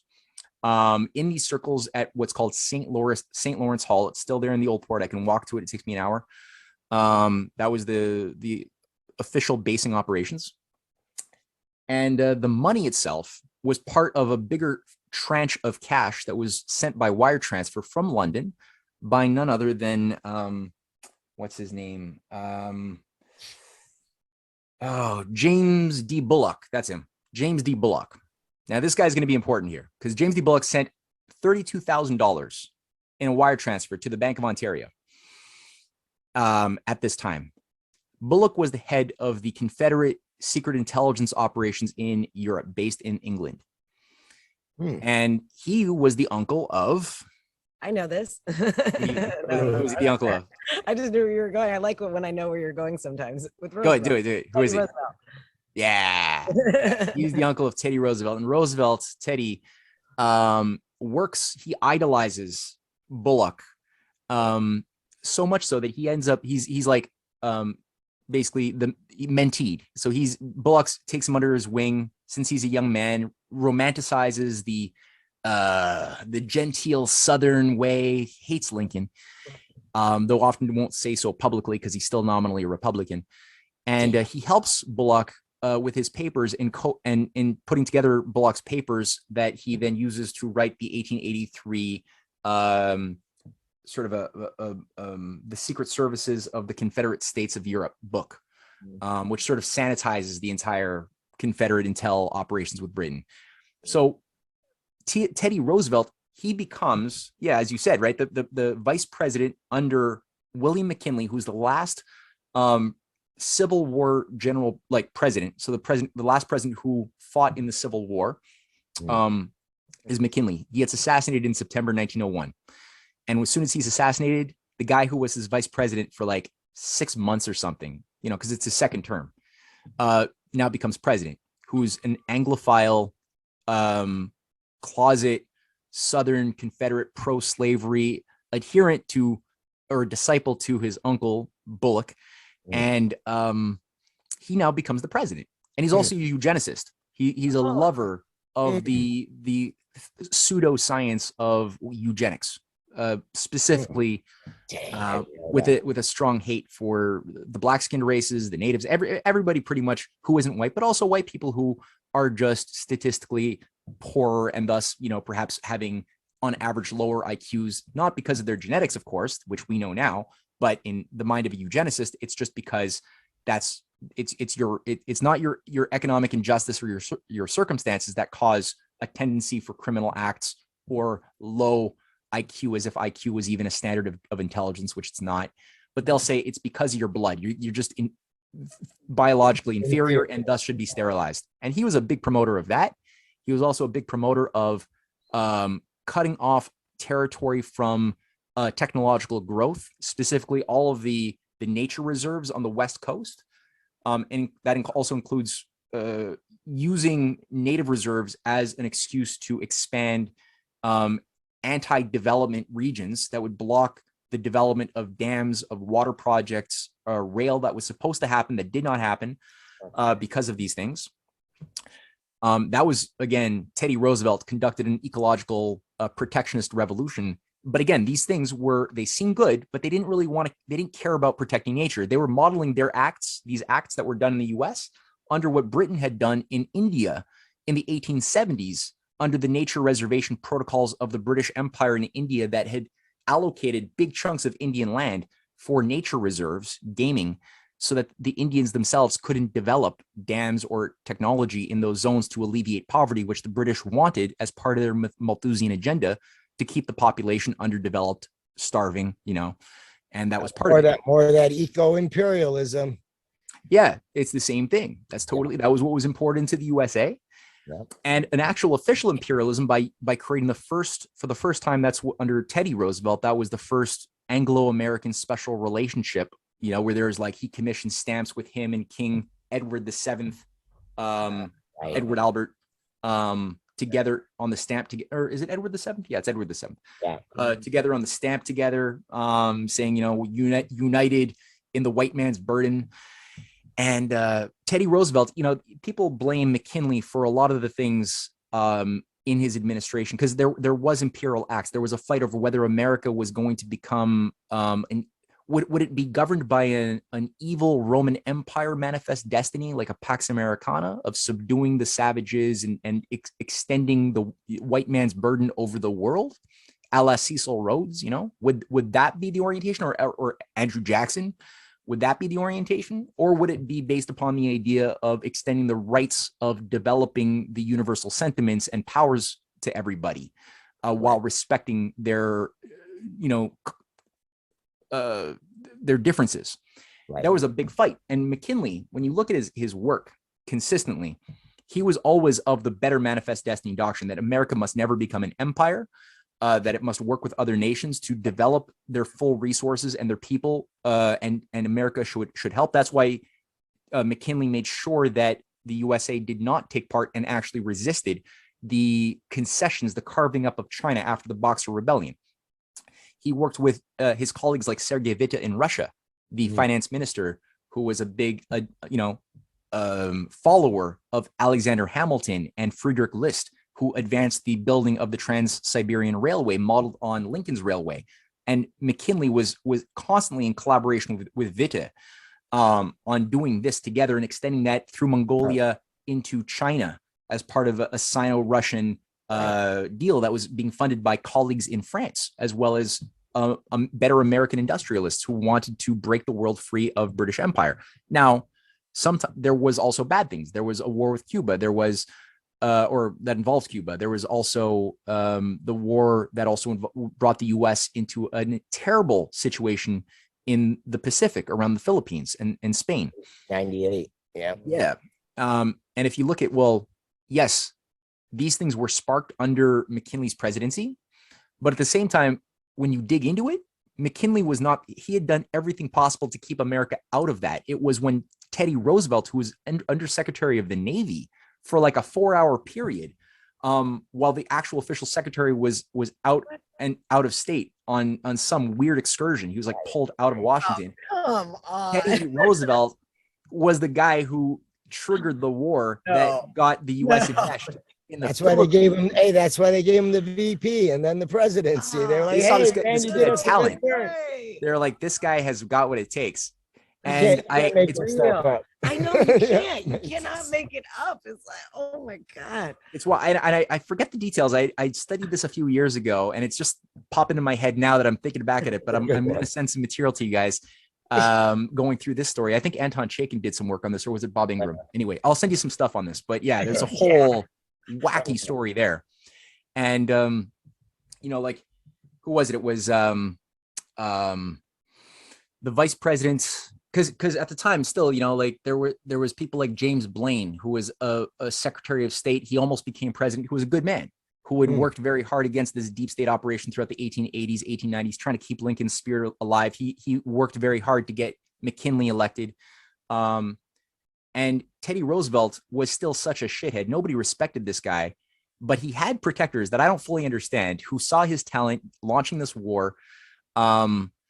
And McKinley, once the war was something unstoppable, his desire was to try to finish it as quickly as possible. He didn't want to create a globally extended American empire. And you could see it through his acts in following the war, and also what he did with China, with South America, by doing things that kicked the British out of South America by bringing in the McKinley tariff. The British embassy officials in the USA were complaining to their home office that that British banking couldn't get their foot in the door after the McKinley tariff and the treaties of reciprocity by James Blaine and McKinley with Central South America, as well as increasingly with Canada, which is a big prize, was to win over Canada from the British, which was almost going to happen. Wow. So there was this whole thing going on. It's not like America wanted to just kick out Britain so that they could control South America or Canada. At the time, look, McKinley died at the Pan American Conference. And at that conference in September 1901, he was fighting for developing rail and infrastructure for all South America, to help South America industrialize, to connect the Panama Canal, to finalize and then to even build rail through the Panama Canal zone. All of these things were things he was fighting for.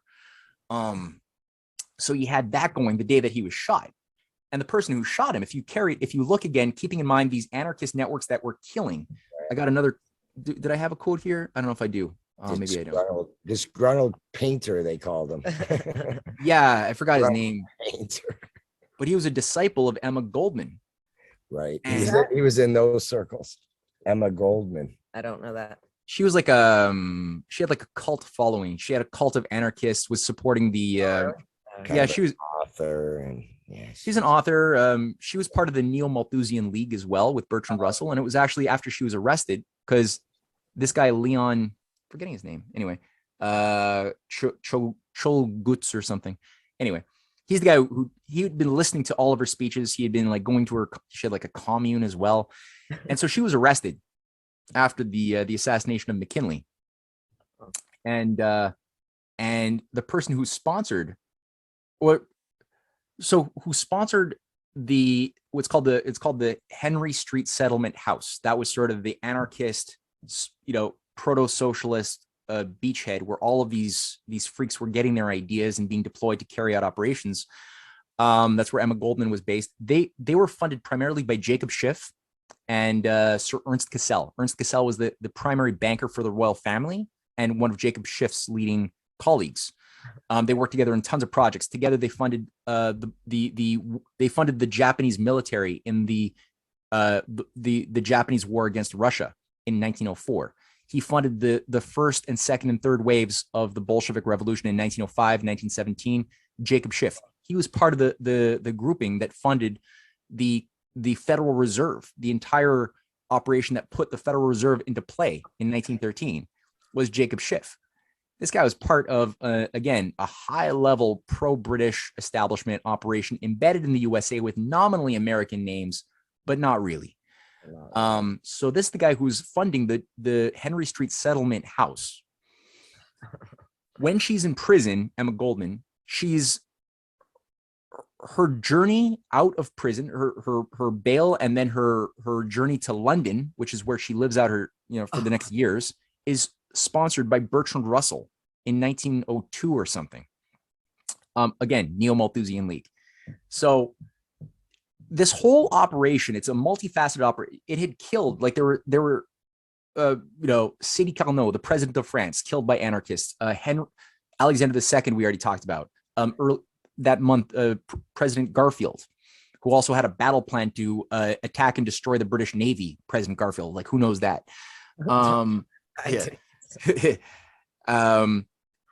were so many. There was the Empress of the Queen of Austria, Eugenie, who was also assassinated around the same time. Oh God, it's a long list. I gotta say, it was a real. How they were able to have so many tentacles and like to deal with so many different areas through so many different means, like all around the same time through these like it's amazing that they were able to succeed at all of it. Like it's brilliant, and it's well, I don't know, scariness. I don't even know what the word. Well, there's definitely like, yeah, it's part of a temper tantrum. An oligarchical temper tantrum is that if you can't win the game, you kick over the chessboard, and that was the age of assassinations. Just launch chaos, try to pick up the order after the chaos. And it's a bit of a risk for the empire when they have to do that, because there's no guarantee. It's like today, right? Like we're at a point where the Eurasian Economic Union, the multipolar alliance, is not giving up the way it was supposed to. They were supposed to already have given up their sovereignty and submitted to a one world government, and they were going to be rewarded or at least their elites were going to be rewarded handsomely by playing along with the New World Order objective and slowly depopulating their societies the way they were all supposed to. And that was the script 10 years ago, 20 years ago, and they're not abiding by the script. So increasingly the rules of the great game are being challenged today. And the oligarchy is increasingly getting hectic. We see this in Ukraine. We see this around China and the Pacific. We see this in the US itself, everywhere. They're acting rashly out of, and it's like a wounded animal, which means a very dangerous animal. And they have nuclear weapons today too. Right. But if they were to unleash the type of chaos that we're talking about here as a worst case scenario today, there's no guarantee that they're going to come out of that dominant. Nuclear exchanges and bombs everywhere is likely going to wipe out most of the oligarchy. They didn't have nuclear weapons back in the 1890s. However, it was still like, if you look at the consequence of the age of assassinations, the destruction of qualified leaders across Europe and North America, that then allowed for the climate of the triggering of not only the Bolshevik color revolution, which was, I'm sorry to say for those who like the Bolshevik revolution, no, it was a color revolution funded by Jacob Schiff, Max Warburg, Lord Milner. That's provable, to overthrow and topple the movement of the Hamiltonians and Frederick List devotees in Russia around Alexander II, III, and Sergei Witte, who were working with McKinley. That's what that thing was about. And you're lucky we're lucky as humanity that Trotsky didn't finally come out as the dictatorial leader that he was expected to be. He was the favored dominant force. He was supposed to be, there was never supposed to be a Stalin. So thank God he didn't win that. And it created a situation where there was a viable Russia by the 1930s for Roosevelt to work with. Had it been Leon Trotsky, he was more than happy to work with Hitler and Mussolini and turn Russia into a slave labor basket case society. That was Trotsky's job. And the fact that the modern day neoconservative movement was sparked by a bunch of Trotskyists like James Burnham. Isn't that something? It's not a coincidence. Who would believe that? No, Irving Kristol, Albert Volstetter, like these were all Trotskyists. They're the ones who created the neoconservative movement that took over like a virus, the Republican Party. And the Republican Party, it lost its Lincoln McKinley traditions under this post 1945 takeover of the Trotskyists, who turned it into this weird Pat Buchanan in the 70s, but then it became more weird and weirder and weirder with the futurists, taking it even further. And Bush, Cheney, Zbigniew, all these guys ended up just converting this thing into this crazy thing until Trump came along. Yeah, the chicken hawks. You know what's interesting? It's like we're both getting the word. Like you're seeing how the right and the left are just completely have both been infiltrated, both turning into something that they're not. They're becoming neoconservatives, neoliberal. It's all neo-imperialism once again, really. Maybe that's part of it. Maybe that's exactly what needed to happen. Is because everybody who bought into the left-right psyop just got caught up arguing with their brother or their dad or their cousin over stuff that they were laughing at us that we were fighting over it. They were totally laughing at us the whole time. Exactly. No, we totally fell for a joke, an oligarchical sick joke. And yeah, the Democratic Party as well got infiltrated with its own variants. So, there you had the Fabian Society operatives, the enemies of JFK, who took control of the Democratic Party, even though he was trying to revive the Lincoln spirit by reviving Roosevelt, because Roosevelt had basically given a speech in 1932 saying the Republican Party has become the party of Wall Street, and he was right. It had lost the Lincoln mandate, and he said we have to take back the helm of Lincoln from the Republicans and renew the Democratic Party under the Lincoln mandate. So it's not a question of what party, right? People get confused about party football politics, and it's like, no, it's about the principle. And that's what JFK was reviving with protectionism, state-directed credit, large-scale internal improvements, scientific and technological progress. The common theme is open systems, that it was all premised on the idea that we could always create more abundance than we were born into by introducing creative thought as the primary function of what causes value and causes the behavior of money and profit in a system, by making new discoveries and leaping beyond the limits to growth. Whereas the closed system ideologues will always say, no, what exists now is what is all that ever could exist. And it's just a matter of managing the scarcity in a world of diminishing returns, as an elite has to be, in power to control the system that is going through a heat death. Yeah. So people like JFK, again, Lincoln, McKinley, they were all part of this. Roosevelt, Hamilton, and that's the fight today. And hey, it's like enjoy your dystopia and you'll own nothing. Yeah, exactly. You'll own nothing, be happy. So you'll be happy. Yeah, and it's whether left or right.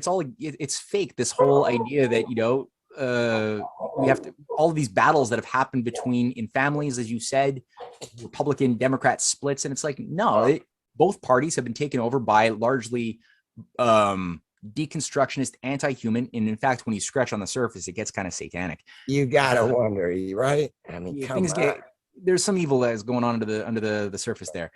And they're both, it's all converging on the same ultimate destination, which is why you have people like Liz Cheney, the Republican, and the fanatic, What Liz Cheney? I missed. Oh yeah, Liz.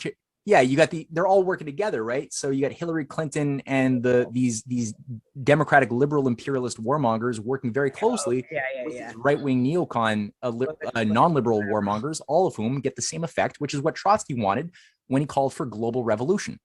And he said, we cannot have just socialism in one country, which was what Stalin said. He's like, no, let's just figure out how to end hunger and get prosperity in one country. Let's not do this whole global revolution thing. Yeah. Right. And Trotsky was like, no, it's everything or nothing. And that's why Trotsky was kicked out. And that's why Stalin had to deal with these, Trotskyite fifth columns, this deep state directed by London, that had funded the Bolshevik Revolution and Trotsky back in the 1905, 6, 7, 17 period. And ultimately burn the earth and mystically make something new happen after destroying all of the traditions and everything that exists in all the relationships, just destroy society, create a bifurcation point. So it gets mystical with a pseudoscientific veneer of that bifurcation point, then creating a new set of organizations that'll somehow be better and we'll have a utopia. The reality is no, it's a dystopia. It has no bearing in how human beings are wired as made in the image of God. None at all. It doesn't take into consideration the existence of the soul, the existence of God, the existence of any principles. None of that. It's purely based on a hyper-materialist spirituality, because it is spirituality, but of an evil sort, because it's transhumanism and eugenics as their religion that they worship. It's a religion that they are personally the gods, and we should be worshiping them. But they also ultimately define the thing that they're trying to control as a purely hedonistic calculating machine. That's what human beings are these irrational machines whose logic is tied to finding ways to satisfy our pleasure-seeking impulses and avoiding pain. That's our programming. Right. And that's how the behaviorists try to nudge us. That's how the neuro-linguistic programming has been created, is to frame narratives. They don't believe in truth, right? They believe that you could just reward people, give them certain pleasures by rewarding their sense of wanting virtue, you know, and this gets us into how we were all manipulated into being materialism, right? Pretty much.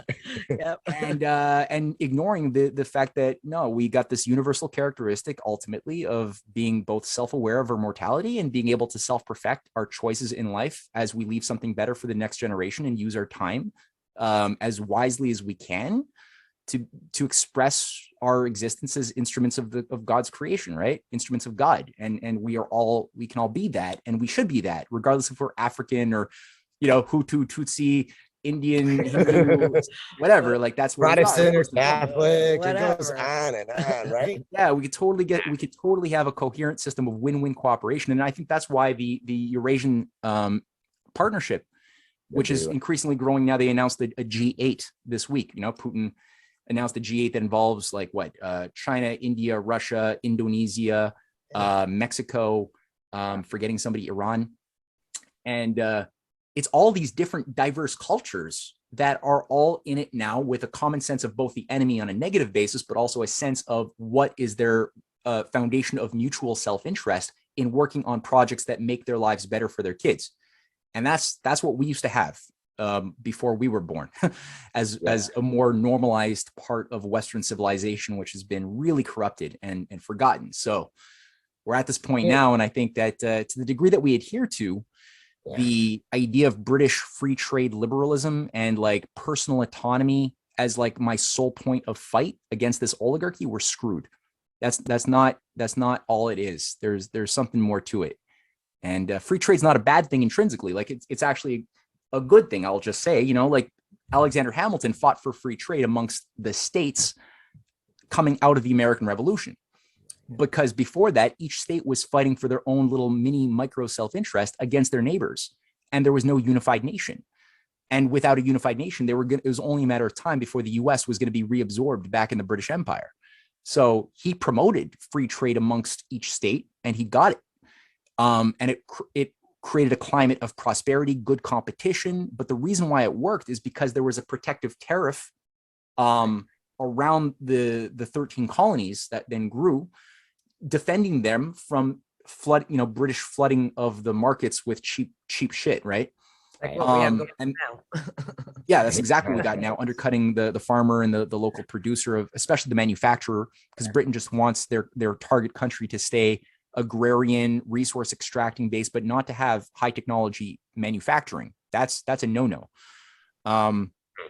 So Canada, for example, being a British colony, always never even had free trade amongst the provinces. Even to this very day, there is no free trade because Britain created a structure in Canada to be as divided as possible so that it could be better controlled.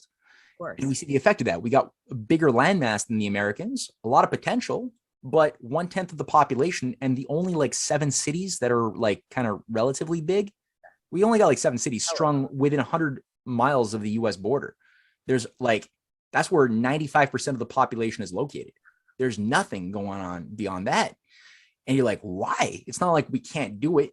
it's not like we can't have cities up in, throughout all of Canada that are very well developed. I know it's cold, but I know there's a Canadian shield, but that is provably not a reason why you can't have civilizational growth. There's all sorts of technologies that you can build even on permafrost. If you want to go that far, you could do that.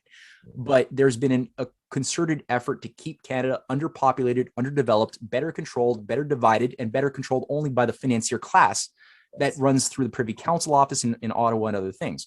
Whereas in America, there's a very different set of experiences, which allows you to have 10 times more people with a very different historical set of traditions and norms.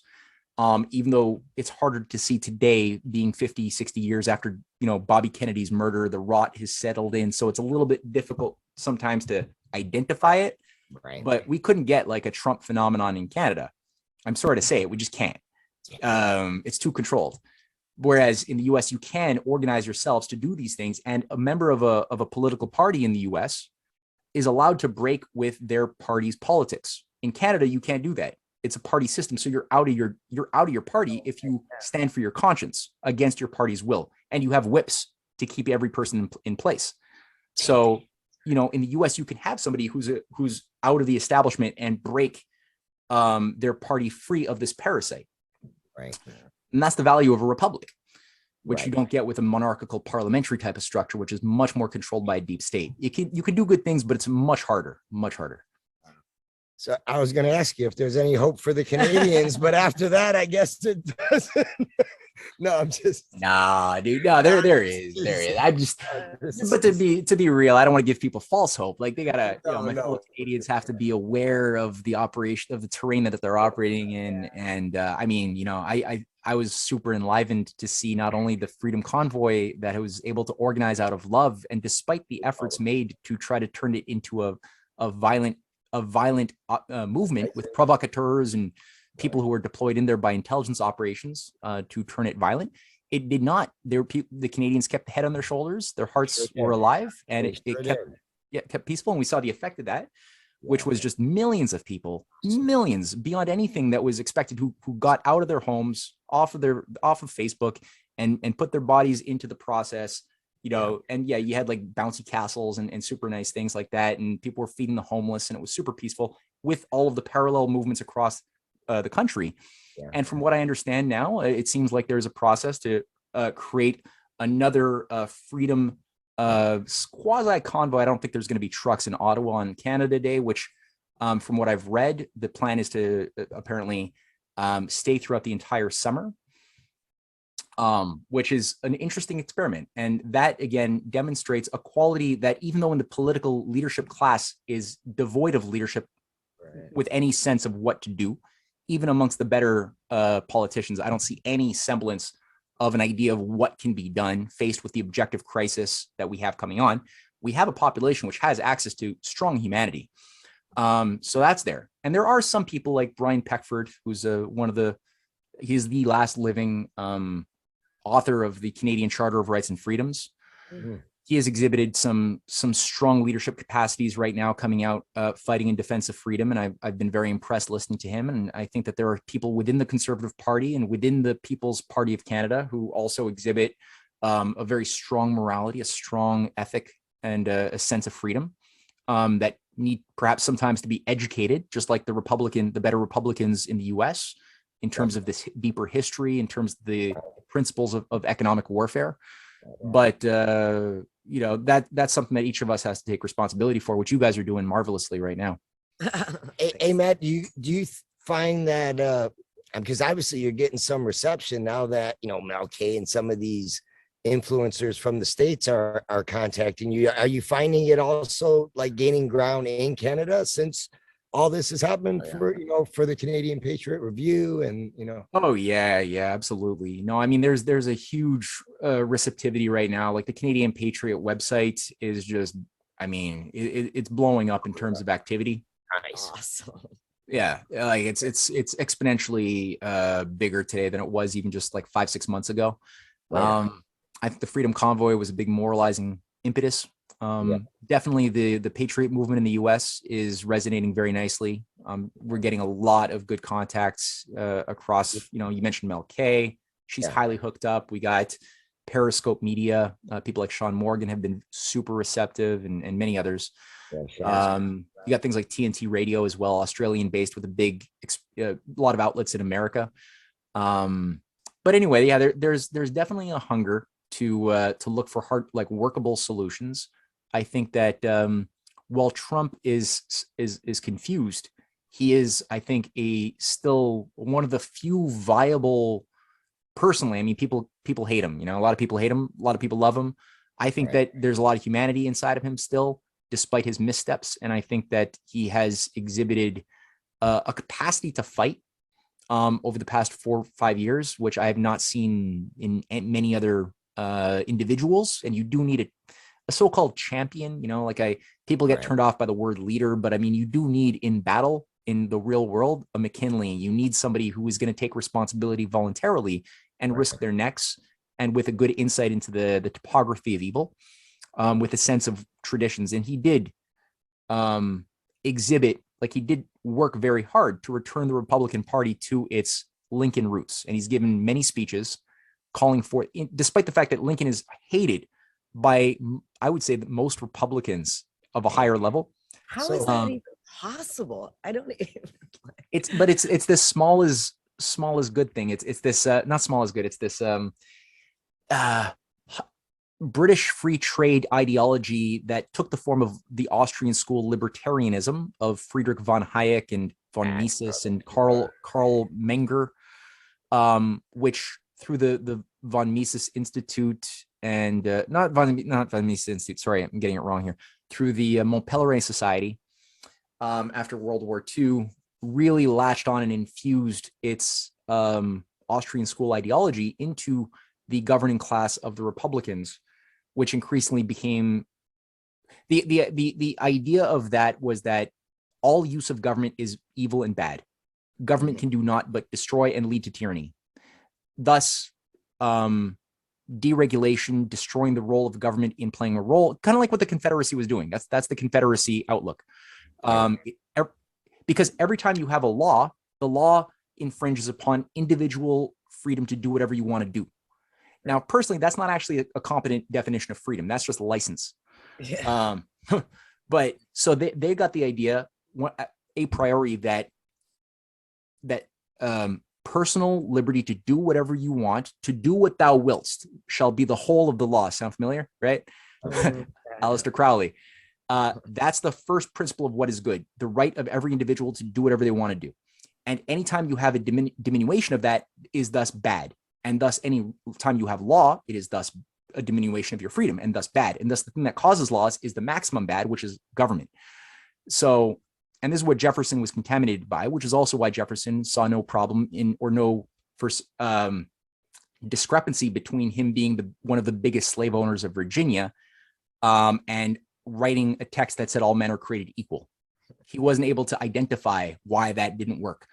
So there's this inability to see paradox, or let alone resolve a paradox, because you can't resolve what you can't see.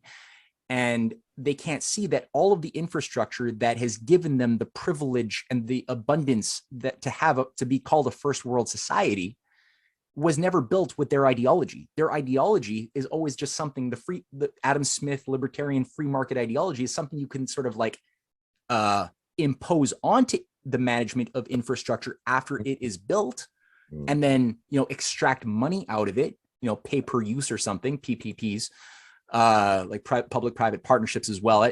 So you could extract money with a sort of free market ideology from things, but you can't build things that way. None of them, all of these things were built with protectionism, state-backed credit, government, dirigism. So this is what is behind, I think, a lot of the confusion of the Republican Party, and as such, they hate Lincoln or even McKinley. Less McKinley because there was less propaganda over the years to put forth narratives that paint McKinley as such a bad guy. They're there, but there's not as much. There is not as much as was put on Lincoln. They definitely were calling both of them imperialists, though. That's for sure. Oh yeah. You know what I mean? It's just amazing the way they keep flipping that word around as we're living in their post. Just as a quick note here, what the fuck? Man, just as a quick note, because one of the things often that touches on what we were saying earlier about Africa and the natives, the First Nations, people say, oh yeah, Lincoln was a racist because he supported sending Black people back to Africa, into Liberia, specifically in Sierra Leone. And it's like, yeah, he kind of did support that if they wanted to. It was voluntary, by the way. And number two, he also supported helping industrialize and develop Africa so that they weren't going to just be sent back into a new plantation situation.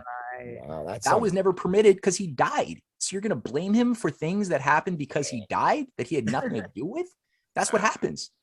Same thing for the First Nations people and the the Confederate South. Like the idea was to have full-blown Hamiltonian industrialization, manufacturing, like a high-tech, advanced, open system society that was going to be open for all people to participate in, which is again very similar when you get beyond the slanders against China, but look at what China's been doing in regard to its relationship to both Africa, where it's helping Africans develop engineering cadres that are able to, in a short period of time, build and maintain and then improve upon those things that China is helping to build for the very first time in Africa with industries that the West never permitted, or in Xinjiang or in Tibet. This is not imperialism. If you actually look past, again, the slander and look at what has been done on the ground in Xinjiang and Tibet over the past decade, especially, let's go 20 years even. Sure. It's miraculous. The increase of life expectancy has doubled, tripled in some cases. The overall population of Xinjiang, which we're told is suffering genocide. That's why we're sanctioning China's for genocide against the Muslim Uyghurs. Their population is 2.5 times higher than it was 40 years ago. That's the most opposite to genocide. When they never had a one-child policy. That was only for the Han Chinese, and that was a mistake. But it was never, you could always have 5, 6, 7 kids as a Muslim in China or as a Tibetan. That was never, and the not only the life expectancy is increased and the overall population, but the per capita productive powers, as well as a no loss to their indigenous cultures, traditions, dances, and language. They're just learning Mandarin as well. But they're also learning engineering, and they're learning their ancient stories and their language dialects and everything. That's still being maintained. They got more community centers and more mosques in Xinjiang than they ever have in history. So and they have high-speed rail. We have no high-speed rail. They got multiple lines and faster internet than I do. It's like here comes it is the revival of the Silk Road, man. It's for real. Yeah, and that was what Lincoln was. That was his philosophy. That was McKinley's philosophy. That was FDR's philosophy when he was, negotiating. They all use that. They all use that term, revival of the Silk Road, kind of philosophy in their minds or in their talks. The only person who did that was William Gilpin, the first governor of Colorado. Oh, Gilpin. Who did. Yeah. Other than that, no, they use different terminology, but it's the same spirit of win-win cooperation. Ultimately, an idea of a community of principle, as John Quincy Adams called it, was that the world has to be liberated from empire, and we need to establish a community of principle, of mutual self-interest, and that would be done through cooperation around big projects that would alleviate the universal constants of hunger, fear of war. There's basic constants of the human condition that have to be that are negative constants, right? We'll always be in danger of not having enough water or quality of water or food abundance, right? That's always a danger. Or peace. We'll always have danger of losing peace and having war. So to be able to diminish those in a time function is the basis upon which trust is built, foreign policy is built, economic exchanges are built, That's the Silk Road principle, as it was 2,000 years ago, and as it's being revived again today. Yeah, and with the sharing of the creativity, the knowledge, the arts. Right. I mean, that's what I found so interesting in that period. The original or those early Silk Roads, like they weren't just trading goods; they were sharing knowledge, and they knew languages. And right now, actually, what we're doing and the bridges we're making to different places in the world through zooming and the sharing of knowledge, I don't really think they can stop what's already, like, it's almost like the ball is kicked down the mountain and she's rolling. Well, I think it's definitely something new that we've never seen before. I think it's got a greater power to it because we've never had such a coalition of diverse cultures, ancient civilizational forces on the same page at the same time, the way we have today. The closest analogy I tend to have is the late 19th century, which was still, China was completely obliterated still by the Opium Wars, and it was in the midst of the century of humiliation. So it couldn't really stand on its own 2 feet. You know, it was still many years before Sun Yat-sen had affected his American modeled, Lincoln modeled revolution, overthrowing the hereditary dynasty of the Qing dynasty and instituted a republic. But that was only in 1911. So, you know, that China was not a powerhouse. India was still very subdued by British genocidal operations for nearly 2 centuries. Africa was being carved up in a whole race for resources and race for empire. That was, you know, 1890s. So we didn't have the type, I mean, the Muslim world was still largely under the sway of the Ottoman Empire, which it was trying to modernize under Otto von Bismarck's assistance with the Berlin to Baghdad Railway, but it was too late in the game. It had gotten too decadent for too many generations, and it was not moving fast enough. So it was decapitated pretty quickly. Especially with the Balkan Wars of the 1912 period. So it was too far behind the curve. So we really just had the USA and some US allies in Russia and across Europe, a couple in South America, like Drago, the foreign minister of, or the finance minister of Argentina in the 1880s, 90s. But it wasn't like we have nothing similar to what we have today with the, you know, Russia, India, Iran, China. Like, think about the diverse cultural movements. And then now Africa is jumping on board with their ancient civilizational process, which has been so subverted by British imperial and Belgian and French imperial processes that have kept the Africans from any connection to their deep multi-thousand-year amazing history. Now there's a hunger to revive this, and we see a Pan-African revival movement happening right now, largely because of the strength that is being provided by China. Especially Ethiopia is a key part in this, you know, for a variety of reasons: economic, technological, its own history, the fact that it's the only part of Africa that's never been colonized. They always successfully fought back, and I think that's why they're also the leading BRI participant right now, as part of the anti-imperial fight across the continent of Africa. So that's also why Biden is being used to deploy and destabilize Ethiopia on a variety of points, as well as Somalia and its you know, the conjunction, the regions around it, Sudan, South Sudan. So yeah, but I agree with you though. I think that the ball is moving fast on the side of the good. Could obviously, there's no guarantees in any of this process because it's all contingent upon decisions made by humans with free will. But still, I think the oligarchy is not as in control as they would like us to believe they are. And it's important to keep that top-down mind, your mind top-down, thinking about the whole. Because if you get stuck just thinking about your local situation, it gets heavy and easy to get demoralized. It's not. We're not in a great position here in the transatlantic. I got to admit. Yeah, man.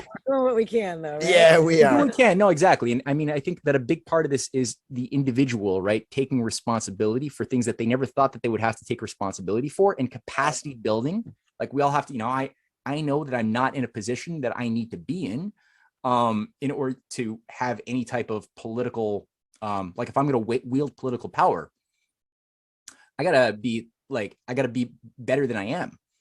So the question becomes, you know, if I'm not now at a position of leading responsibility, where, like, if I'm not there today where I'm responsible enough to do certain things that need to happen, I got to use my time in such a way that I can capacity build, develop tools so that in, let's say, you know, next year, next month I'll be better than I am today. By next year, I'll be even better. And maybe when the time comes, I'll have used my time so wisely that I can actually do what Lincoln did as a young lawyer, who found himself in positions, where he had to like sink or swim, Yeah.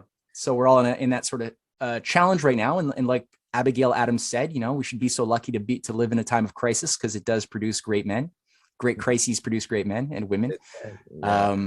So here we are. Yeah, you could just see Lincoln just laughing to himself. How many times he probably was musing over something just all by himself, and maybe not laughing out loud, but you can imagine in his mind if he had that kind of sense of humor, right? Yeah. Like just the ridiculousness of it all. And even though it could be really horrific, like Britain and France and everybody closing in on him, and then he thinks of something and just laughs and chuckles and then gets real serious again and gets real focused. You could imagine a man who was really, really tested and up against it. And yeah, we're going to champion Lincoln. Yeah. In this wonderful talk. We're going to disappear into the darkness soon because we're losing light. Yeah, you are. That's well, guys, this was super nice. This was a really nice conversation. Yeah. This is awesome. We talked about it a little bit. Like, we're going to have to make set the tone. Set the tone. Yep. So we'll do it again for sure, brother. And hey, man, good luck in all your moving and what have you. It sounds like you're in the midst of it. You should be done in what, a couple weeks?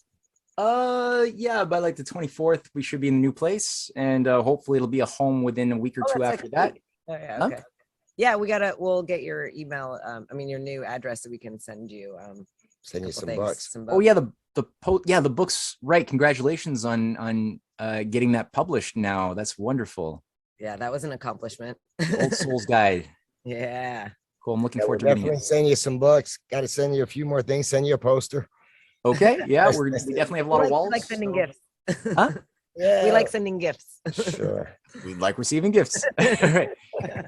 Guys, yeah, always a pleasure. Always a pleasure. And the next time you want to talk about something, maybe we could tackle a little bit more of a thorough plunge into perhaps FDR and his fight. Yeah. Let's go from Teddy to FDR. Yeah, that's a pretty lawful leap, right? That's sort of actually, it's a progression. And it's like 30 years after Teddy dies. After McKinley dies. Right. 30 years of decay, degeneration of the USA, a takeover again. Just like when Lincoln entered, it was almost 30 years of this process of decay. And it's almost like you need a period of self-induced folly and self-destruction in order to create a climate where you like hunger for oxygen. You got to be underwater a little bit to really value the thing you took for granted, the breathing. And that's what FDR stepped into. So we can, explore the multifaceted battle, which I think the only person who's been more slandered than Lincoln is Hamilton. And the only person who's been more slandered than Hamilton is FDR. For Americans. Right. That's crazy. Well, I like this. I'm learning so much. I like this. I like this approach that we're doing. Cool. All right, me too. Hey, give our best to Cynthia too. Yes, please. God bless you. I'm gonna send her an email, so I'm gonna be in touch with her myself. All right, awesome. God bless you guys. Okay, have a great weekend. Peace. Bye. Peace.